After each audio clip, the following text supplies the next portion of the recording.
The world is immense, and therefore it is very difficult to study all that interesting, secret, often scary, and paranormal that it keeps in itself. But we will try. Hello my dear friends, this is Mr. Top F, and in this video, I will tell you about the most famous and scary abandoned ghost towns. This is the second part of the video, however, this does not affect the viewer experience in any way, so you can watch each of the parts in any order. Be sure to subscribe to my channel and turn on notifications before we start so you don't miss new releases on similar topics. Also, give me a like if you enjoy this video. Get ready to be scared, we start. Dudleytown, US. Dudleytown is a dead zone. It was once an ordinary town, but more often than in other places there were some tragedies there. Its inhabitants were either killed, went mad, or committed suicide. Why did this happen? Maybe Dudleytown is an anomalous zone? Here are some interesting facts about the life of this sinister town. You can say that suicides, murders, and accidents happen, unfortunately, everywhere. And you will be right. But in Dudleytown it happens extremely often. People have become afraid to live in this place, and for more than 100 years no one has been here. What are the history of the city of Dudleytown and what kind of deaths that frightened everyone and forced people to leave their homes happened here? Dudleytown is surrounded by mountains and forests so dense that the sun cannot break through their thickets. At the end of the 18th century, in 1792, Farmer William Tanner lived in Dudleytown and, according to residents, was not friends with the head.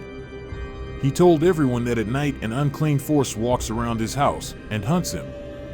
One day, his worker Gershom Hollister was found with a broken neck. According to the official version, the man awkwardly fell down the stairs in the barn. According to people, the crazy owner mistook Hollister for a demon and pushed him.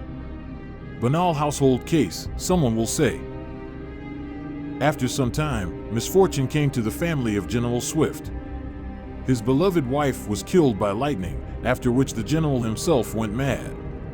Again, you can attribute everything to strong love, when a man, having lost his soulmate, could not cope with the misfortune that fell on him. Mary Cheney was born and raised in Dudleytown, and successfully married a famous journalist, but in the end, for some reason, she also committed suicide. Sometimes the trouble mowed down entire families. Patrick Brophy's wife suddenly died, and immediately after that, the two daughters did not return from the forest, and the house burned down. When the fire was extinguished, the residents hoped to find the remains of the owner himself, but there were none. Where Patrick disappeared is unknown. By the very end of the 19th century, there were practically no inhabitants left in Dudleytown. Someone died, someone, fearing to fill up the lists of the missing or gone crazy, left this disastrous place. The full owner of the city was the forest, which was advancing on the once inhabited places. A couple of decades later, New York scientist William Clark decided to settle in Dudleytown, skeptical of the terrible reputation of this city. He wanted to live away from the big city, in pristine peace and tranquility. A man built a house and moved into it with his wife. But on business he had to leave, leaving his wife alone at home. One day, when he returned, he saw that his young wife had gone mad. Moreover, it was not quite insanity, so Clark placed her in a psychiatric clinic, which the woman never left. What scared the poor thing so much? People have explanations for what is happening, perhaps not very scientific, but beautiful. There are two legends about the curse of Dudleytown. According to the first, it was in the 16th century. Allegedly, the city of Dudleytown was named after Duke Edmund Dudley, who was executed for attempting to overthrow King Henry VIII. The death of the Duke was not enough for the king. He ordered the sorcerers to put a curse on all the descendants and close associates of Dudley. And from that moment, mysterious deaths began in the family. Duke Dudley's relatives ended badly, 2 sons were executed, and the third secretly fled from England to America. He settled, you guessed it, where Dudleytown now stands. Everything was fine. The man had children and grandchildren, and then great-grandchildren appeared. All members of the family became wealthy people who founded strong farms in these places. Thus, first, a village was formed, and then the city of Dudleytown. But sooner or later, the curse overtook all the descendants of the Duke of Dudley. Almost everyone went crazy. There is another legend, according to which Dudleytown was formed by the descendants of a judge who ruined many innocent lives by sending them to the scaffold allegedly for witchcraft. Someone before his death cursed Judge Dudley and his descendants, hence all the misfortunes of the dead city of Dudleytown. Nowadays, there are still people who, in pursuit of thrills, want to come to these places and see for themselves their, to put it mildly, unusualness. Of course, they do not want to live here, but to come for a day and see everything with their own eyes, why not? Everyone notes that the first thing that catches your eye is absolute silence and the absence of birds. And then their stories are added with details, about which we can say that fear has big eyes. Someone saw strange lights, someone heard terrible sounds, and someone even barely took his feet from the fire-breathing monster. But everyone who has visited these places says that there is some kind of force that does not allow people to move forward, forcing horror and inexplicable panic. But as soon as people turn back, wanting to leave the city and the forest, the sounds of life begin to sound. Grasshoppers chirp, birds chirp. It is clear that television journalists, chasing a sensation, could not bypass Dudleytown. They came here hoping to make a report about the abandoned city and the forest that surrounds it. As soon as people set up and turned on the cameras, they immediately felt very bad. They felt dizzy, suffocation began, and some shadows flashed before their eyes. Frightened, the film crew quickly left. At the end of the last century, four young people, 2 girls and 2 boys, decided to spend a weekend in Dudleytown, thus proving that there was nothing wrong with these places. The video was supposed to be proof. They arrived in a car, which they left near the city. It was impossible to drive further, as everything was overgrown with shrubs and trees. The young people took their things and went to Dudleytown. They, like their predecessors, noticed the absence of any life, no birds singing, no crawling spider bugs. After a couple of minutes, all 4 felt their bodies stiffen with fear, and a strange sound was heard from somewhere outside. The guys tried to control themselves when they suddenly saw that an inscription appeared on the ground right in front of their feet. "Get out of here and don't come back." Devil. They obeyed the order. Although this looks a lot like, to put it mildly, someone's fiction.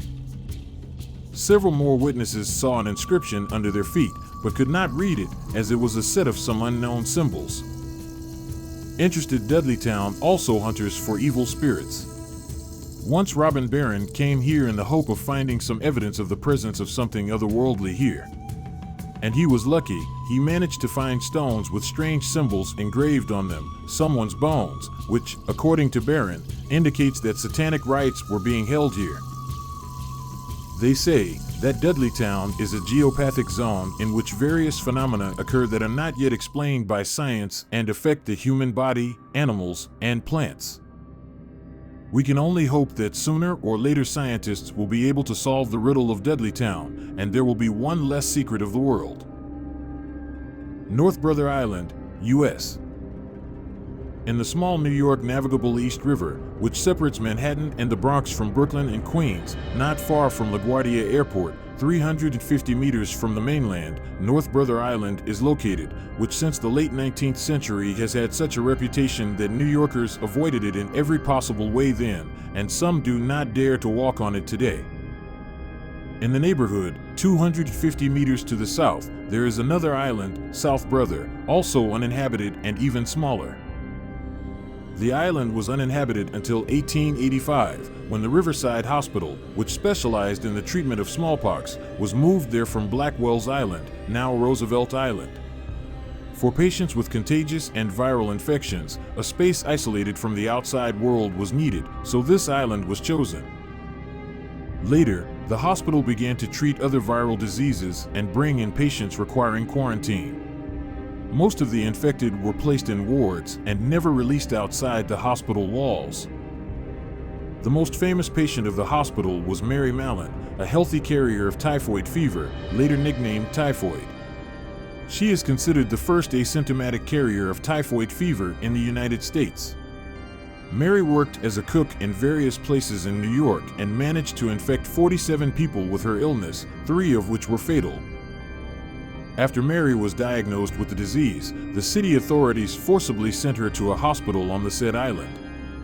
The woman constantly argued with the doctors and desperately did not admit that she had any illness, and after 3 years, the attending physician decided to release her from quarantine, provided that the woman would take precautions so as not to infect others, and would never work as a cook. Mary accepted all the conditions and even took an oath. Returning to the mainland, after some time, Mary changed her surname and again got a job as a cook in a catering establishment and again infected 25 people with a dangerous disease. After this incident, she was taken back to the infectious diseases hospital, where she spent the next 18 years and died there, at the age of 69, from pneumonia. Soon, cures for many viral infections were found, the number of patients decreased and the quarantine zone was closed. In 1904, near the North Brother, which already then had a bad reputation, the PS General Slocum suffered a terrible wreck. The wooden ship caught fire unexpectedly for everyone. People rushed to the rescue boats, but they could not be launched. The boats were firmly stuck to the keel blocks due to frequent painting. Hope remained on cork life jackets, but they also turned out to be unusable. The granular cork at that time decayed and turned into dust. In just 30 minutes, the fire spread throughout the ship and the passenger steamer was destroyed. People jumping overboard tried to save sick infectious diseases clinics and juvenile delinquents serving sentences in a colony on a neighboring island, who could not indifferently watch from the shore how people were dying, and women were throwing their children into the water. In total, the disaster claimed the lives of more than 1,000 people. After the end of World War II, there was an acute problem of lack of housing, and North Brother was given to war veterans as a temporary place of residence. In the 1951s, the problem with the lack of housing was solved and the island began to empty again. In the mid-50s, a rehabilitation center for drug addicts was opened on the island. Some who visited the island at that time said that people dangerous to the political system were brought there under the guise of drug addicts. In the 60s, the center's staff was accused of corruption and keeping patients against their will, and in 1963 the center was closed. Since then, the island has been empty, and since 2011 it has been closed to the public and is protected by the Coast Guard. Now North Brother is once again uninhabited. Many buildings of the hospital are still standing, but nature is slowly absorbing them. Residents tell legends about numerous spirits inhabiting the island, sick people who died at different times, passengers on the ship, and drug addicts. Be that as it may, bad fame does not leave this place, and now, for more than 50 years, the city authorities have not been able to find a useful use for the island. Even despite the advantageous location, there is still no one willing to acquire the island as a property. But, thanks to a mystical raid, representatives of the film industry liked this place. The 8th episode, Armed and Defenseless, of the first season of Life After People on the History Channel, as well as the series Total Recall 2070, in the detective drama genre, 8th episode of the 3rd season, were filmed here. Ross Island, India. No one has lived on Ross Island since World War II. Now this place most of all looks like the scenery for the movie The Jungle Book. But once it was called the Paris of the East for the amazing architecture and the advanced level of social life at that time, completely uncharacteristic for the tropical islands of this region. Ross Island was considered the center of British power in the Andaman Islands and the Indian Ocean, part of India. In the 1850s, the colonial government of India decided to set up its remote headquarters here. So why is the once prosperous island captured by nature? Why did people let the jungle devour its magnificent architecture? The story is pretty scary. The history of Ross Island began when the first British landed on it. It happened in the early 1790s. Navy Lieutenant Archibald Blair decided that the island could be an ideal place for a penal colony, something like modern Guantanamo Bay. However, the first attempt to organize a settlement here failed. The entire population was soon mowed down by an outbreak of malaria. After the suppression of the Indian Uprising of 1857 and the transfer of the country under the direct jurisdiction of the Queen of England, Ross became a place of detention for political prisoners. The Indians call it the British Gulag, where about 15,000 people were in completely inhuman conditions.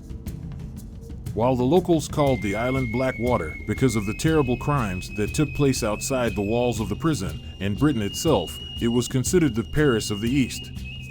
Any naval officer would consider it a great honor to receive a post there and settle on the island with the whole family.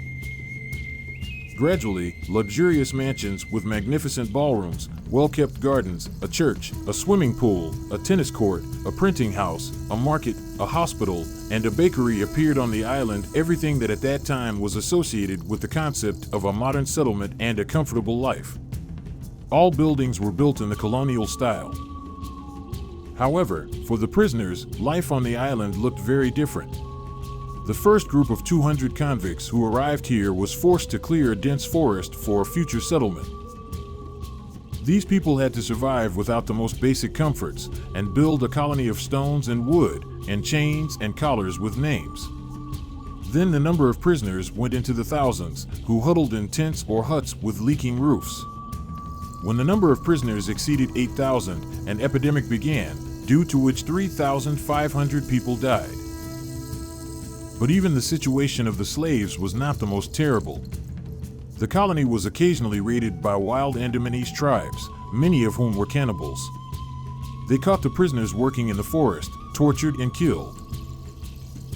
Prisoners who tried to escape from the island most often encountered the same tribes and turned back, knowing that they were guaranteed the death penalty on the island.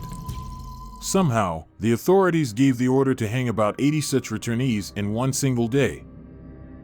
The results of their medical examination speak eloquently about the conditions of detention of prisoners. This survey was carried out when the number of involuntary settlers exceeded 10,000. The health of only 45 of them was found to be satisfactory. People were often left without food, clothing, and shelter. The death rate in the camp was about 700 people a year.